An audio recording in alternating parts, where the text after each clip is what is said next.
এই গল্পটার লেখক নীতিশ কুমার। একটি মেয়ে জঙ্গলের ভেতর দিয়ে খুব দ্রুত গাড়ি চালিয়ে যাচ্ছিল। গাড়িতে বাজতে থাকা মিউজিক জঙ্গলের দূর দূরান্তে শান্তি বিনষ্ট করছিল। মেয়েটাও গান গাইতে গাইতে জঙ্গলের রাস্তা দিয়ে যাচ্ছিল। হঠাৎ সে দেখে একটি বৃদ্ধ মহিলা তার গাড়ির সামনে দাঁড়িয়ে আছে, যাকে বাঁচানোর জন্য মেয়েটা ব্রেক মারে, কিন্তু গাড়ির ব্রেক আগেই ফেল হয়ে গিয়েছিল। মেয়েটা গাড়ি সামলানোর অনেক চেষ্টা করে, কিন্তু গাড়ি তো কোনো একটা সাপের মতো উল্টো আলোর ভাবে রাস্তা দিয়ে যাচ্ছিল। রাস্তার এক পাশে গভীর খাদ, আরেক পাশে ছিল ঘন জঙ্গল, যার মানে হচ্ছে দুই দিকেই মৃত্যু। যখন ওই মেয়েটা নিজের মৃত্যু পুরোপুরি দেখতে পায়, তখন গাড়ির দরজা খুলে লাফ মারে। গাড়িটি সোজা খাদে গিয়ে পড়ে। গাড়িটাকে এভাবে নাস্তানাবুদ হতে দেখে মেয়েটির রূহ কেঁপে ওঠে। প্রথমে মেয়েটি নিজেকে বিশ্বাস করায় যে সে এখনো বেঁচে আছে। তারপর নিজেকে কন্ট্রোল করে মেয়েটি তার পকেট থেকে ফোন বের করে কারো সাথে কথা বলতে শুরু করে। কোথায় তুমি? তুমি জানো আমি এখন মরতে মরতে বেঁচেছি।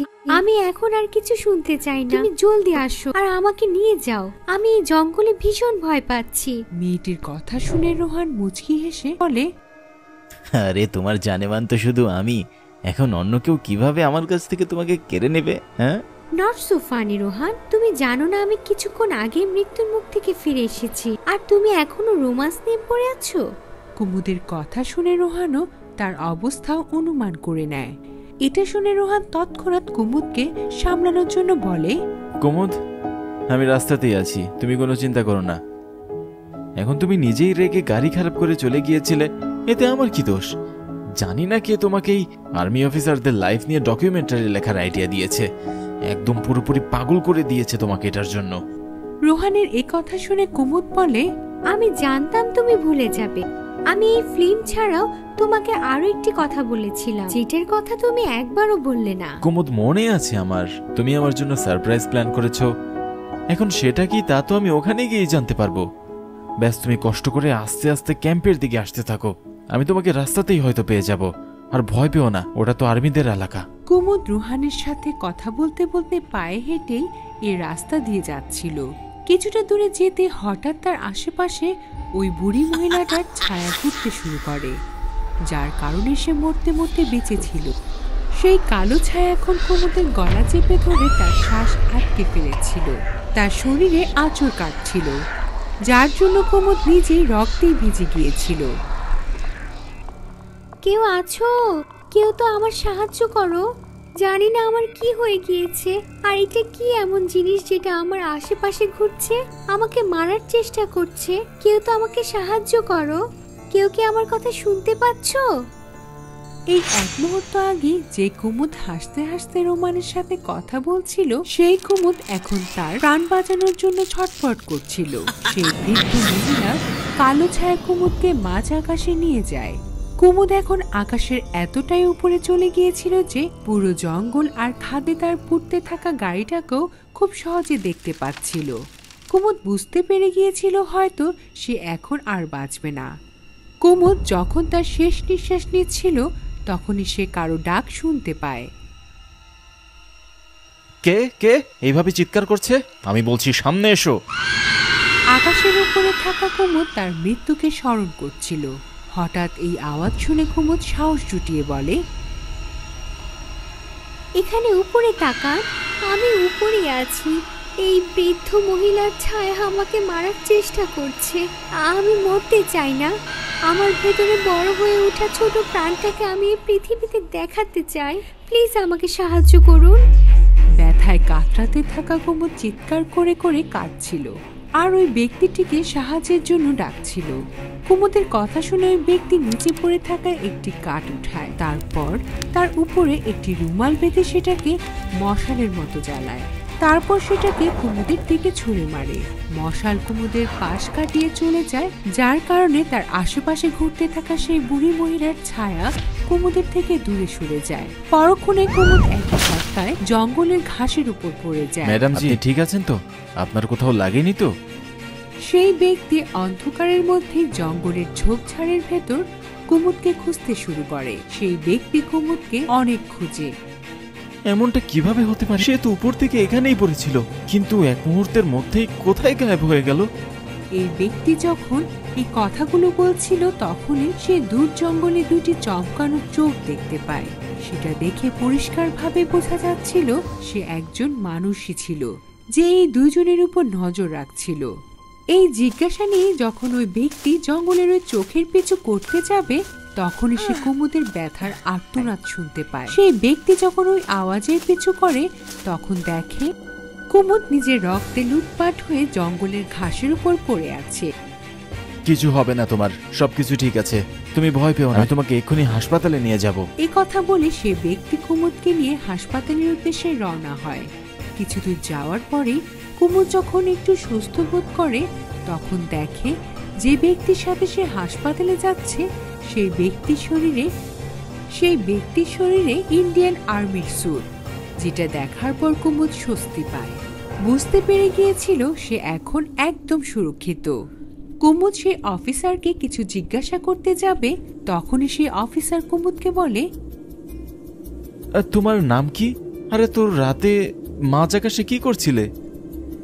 অফিসারের কথা শুনে কুমুদ বলে, অফিসার, আমি একজন নিউজ রিপোর্টার। ইন্ডিয়ান আর্মিদের উপর একটি ডকুমেন্টারি ফিল্ম বানানোর জন্য আমি এখানে এসেছিলাম। আমার গ্রুপ 2 দিন পরে এখানে আসতে চলেছে, কিন্তু আমি আমার ক্যামেরাম্যানকে নিয়ে 2 দিন আগে এখানে এসে পড়েছিলাম, কিন্তু সেও কোনো এক কারণে আমার সাথে আসতে পারেনি। আমি ওর জন্য সারপ্রাইজ প্ল্যান করেছিলাম। সারপ্রাইজ তো দূরের কথা, এখন হয়তো ফিল্মও বানাতে পারবো না। কুমুদ অফিসারকে নিজের অবস্থা বোঝানোর জন্য এসব কথা বলছিল। তখন হঠাৎ সে অন্ধকারের জঙ্গলে দুটি চমকানো চোখ দেখতে পায়, যেটা তাদেরই পিছু করছিল। কিন্তু কুমুদ তার ব্যাপারে কোনো কিছু ভেবে ওঠার আগেই অফিসার আবার কুমুদকে বলে,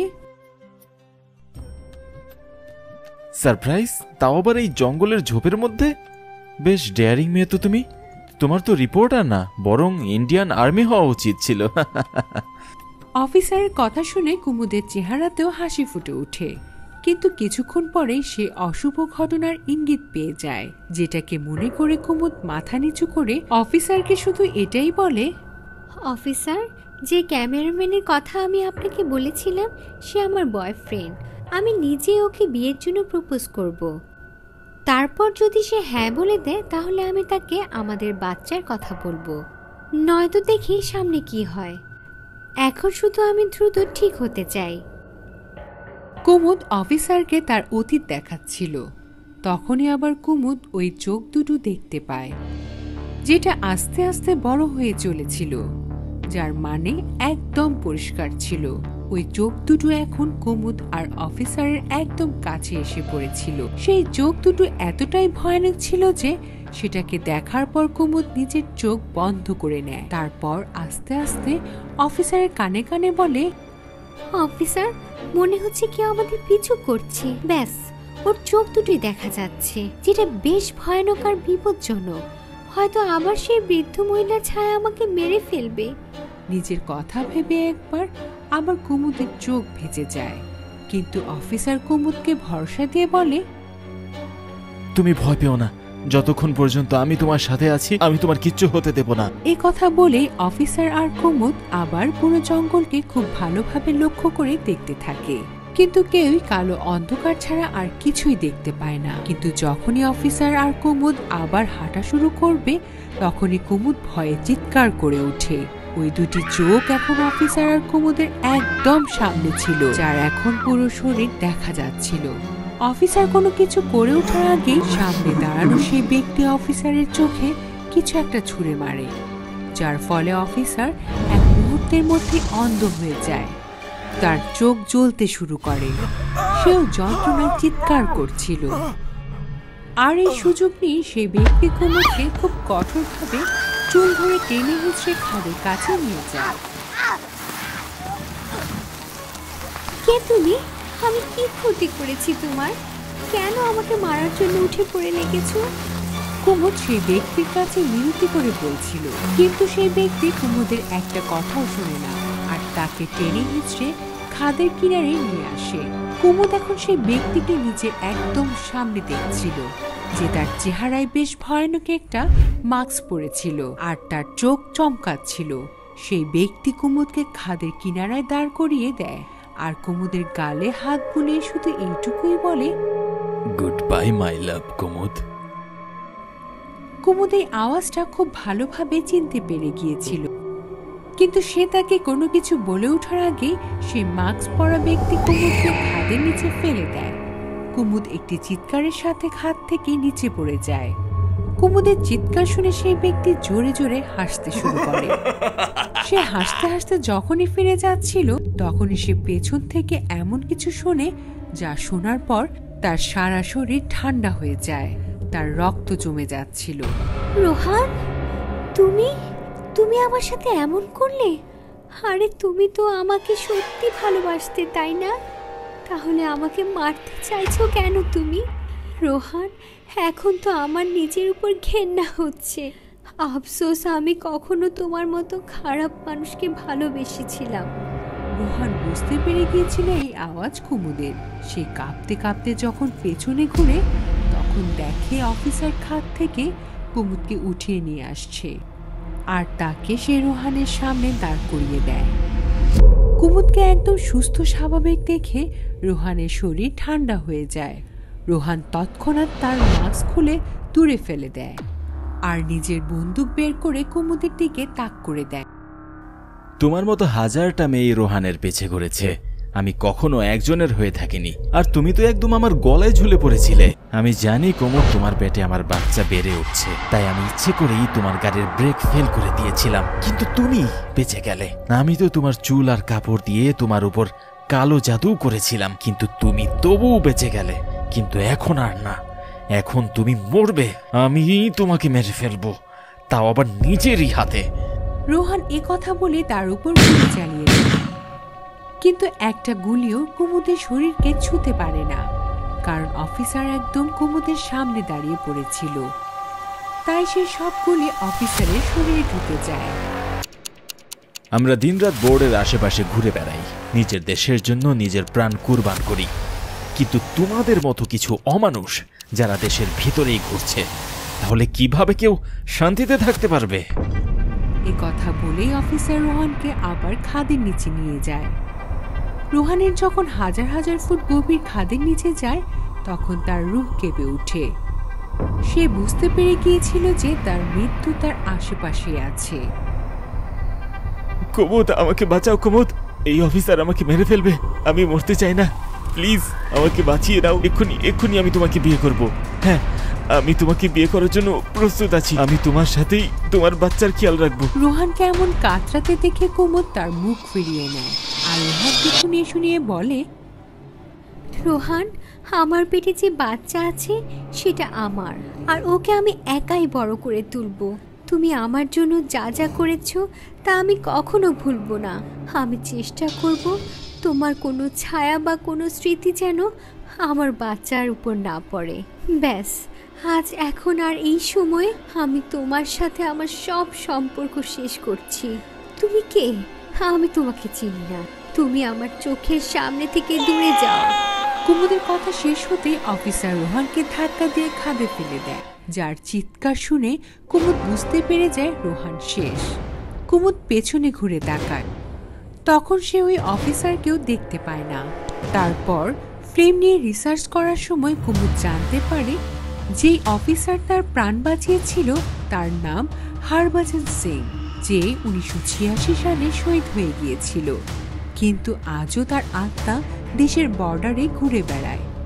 কিছু এমন ঘটনা ঘটতে থাকে যা দেখে তার সাথী আর সিনিয়ররা তাকে জীবিত মনে করে তার সকল সেবা জারি রাখতে হয়। তার বান কার্ড, তার ইউনিফর্ম, তার ডিউটি, তার ছুটি আর তার বেতন সবকিছুই আগের মতোই চলমান রাখা হয়, যেমনটা তার মৃত্যুর আগে থেকেই চলমান ছিল। ডুডু টিভির ছোট একটি প্রচেষ্টায় আমরা সকল শহীদদের ও দেশের সকল আর্মিদের শত শত সালাম জানাই। সকল দেশবাসীকে স্বাধীনতা দিবসের শুভেচ্ছা। জয় হিন্দ, জয় ভারত। ভয়ে ভরা এমন গল্প দেখার জন্য এখনই সাবস্ক্রাইব করুন ডুডু টিভি হরর বাংলা আর যদি আপনি চান আপনার ভয়ানক কাহিনীও মানুষ জানুক, তাহলে এক্ষুনি ডুডু টিভিতে ইমেল করুন। হয়তো পরবর্তী রূপ কাঁপিয়ে দেওয়ার মতো কাহিনী আপনারটাই হবে।